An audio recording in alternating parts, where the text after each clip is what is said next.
Salam, mövzumuz 6-cı sinif 17-ci mövzu detalların lehimləmə ilə birləşdirilməsidir. Lehimləmə nədir? Lehimləmə, ərimiş lehimin köməyi ilə əsasən metalların qırılmaz əlaqəsinin əldə edilməsi prosesidir. Yəni, ərimiş lehim vasitəsilə iki metalı bir-birinə birləşdirmək mümkündür. Lehimləmə zamanı əsas materialla məmulatın birləşdiriləcək hissəsi arasındakı boşluq doldurulur. Lehimləmə maşın qayırmada, cihaz qayırma, radioelektronika, qida sənayesi, məişətdə geniş istifadə olunur. Bir çox tikinti materiallarını da poladı, çuqunu, şüşəni, keramikanı, qrafiti lehimləmək mümkündür. Bu zaman müxtəlif növ lehimlərdən və lehimləmə üsullarından istifadə olunur.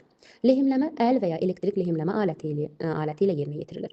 Burada infraqırmızı şüalar lazerlərlə yerinə yetirilir. Lehimləmə üçün əsas vasitə lehimləmə aləti hesab olunur. Lehimləmə alətinin hissələrinə nəzər salaq. Lehimləmə aləti ibarətdir dəstəkdən, şunurdan, dəliklər, gövdə, vint, iynə, qızdırıcı və elektrik çəngəlindən. Deməli, lehimləmə üçün əsas vasitə lehimləmə alətidir və lehimləmə alətini ardıcıl olaraq qeyd edirik. Dəstək, şunur, dəliklər, elektrik çəngəli, gövdə, vint, iynə və qızdırıcı. Şunur izolyasiya edilmiş elektrik məftilidir.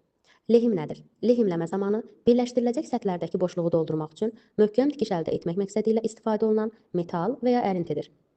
Metalları lehimləməyə başlamazdan əvvəl onların səthini flüslə təmizləmək lazımdır. Flüs lehimlənən səthləri çirklənmədən qorumaq üçün hazırlanmış kimyəvi maddələrdir. Lehimləmə flüsləri sayəsində lehim birləşdiriləcək hissələrə daha yaxşı yapışır.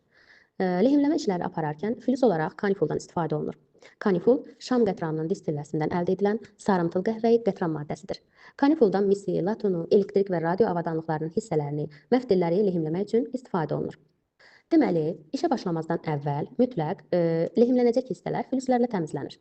Çünki flüslərlə təmizlənməzsə, həmin səthlərin yapışması çətinləşir. Yəni onu tam olaraq birləşdirmək olmur. Flüslərlə təmizlənən zaman daha yaxşı, daha möhkəm yapışır və flüslərdən də hansı daha çox yayılıb, ən çox yayılan, ən çox istifadə olunan flüs kanifuldur. Kaniful şam qətranının distilləsindən əldə edilir və sarımtıl qəhvəyi rəngdə olur. İşə başlamazdan əvvəl iş yerini düzgün təşkil etmək, bütün lazımi alətləri və materialları hazırlamaq lazımdır. Lehimləməni altlıq taxta üzərində icra etmək yaxşı olar. Lehimlənəcək yer bütün artıq hissəciklərdən çirk, pas, yağ və s. əsaslı surətdə təmizlənməlidir və bunu yeyə, metal fırça ilə yerinə yetirmək mümkündür. Lehimləmə aləti qızdırılır, bir neçə saniyə kanifula batırılır, lehimləmə alətinin iynəsinin ucu ilə 1 və ya 2 damla lehim götürülür.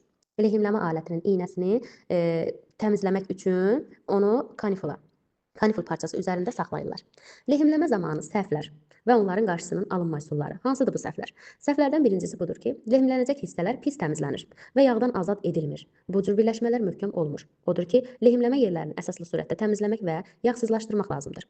İkinci olaraq, lehimləmə aləti işə zəif hazırlanmışdır. Yəni, lehimləmə alətini yeyə ilə təkrar təmizləmək lazımdır. Onun iynəsini sonra qalaylamaq lazımdır. Təhlükəsizlik qaydalarına nəzər yetirək, işə yararlı alətlərlə işləyin, işə başlamazdan əvvəl şəbəkə gərginliyinin elektrik lehimləmə alətinin gərginliyinə uyğun olduğuna əmin olun.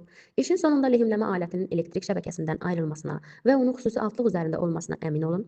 Lehimləməni havalandırma ilə təchiz olunmuş iş yerində aparın. Qızmış lehimləmə aləti ilə, hissələri ilə ehtiyatla davranın. Son olaraq dərsimiz haqqında ümumiləşmə edirik. Lehimləmə ərimiş lehimin köməyi ilə metallar arasında qırılmaz əlaqə yaradılmasıdır. Lehim həmin əlaqəni yaratmaq üçün istifadə olunan ərintidir. Deməli, ən çox istifadə olunan əsas vasitə, yəni lehimləmədə əsas vasitə lehimləmə alətidir. Alətin hissələri dəstək, şunur, dəliklər, gövdə, vint, qızdırıcı, iynə, elektrik çəngəlidir. Lehimlənəcək hissələr əvvəlcə mütləq flüslərlə təmizlənir. Flüs çirklənmədən qorumaq üçün istifadə olunan kimyəvi maddələrdir. Həmin flüslər sayəsində təmizlənmiş hissə daha yaxşı, daha möhkəm yapışır. Ən çox istifadə olunan flüs kanifuldur. Kaniful şam qətranının distilləsindən əldə edilir. Sarımtıl qəhvəyi rəngdədir. İş yerinə yetirilərkən havalandırma olan otaqda yerinə yetirilir, altlıq taxta üzərində yerinə yetirilir. Lehimləmə iynəsinin ucu təmizlənmək üçün kaniful parçasına sürtülür, o kaniful parçasında saxlanılır, silinir. Çünki necə ki lehimlənəcək hissələri təmizləməliyik, eyni lehimləmə alətinin iynəsinin uc hissəsini də eyni təmiz saxlamalıyıq.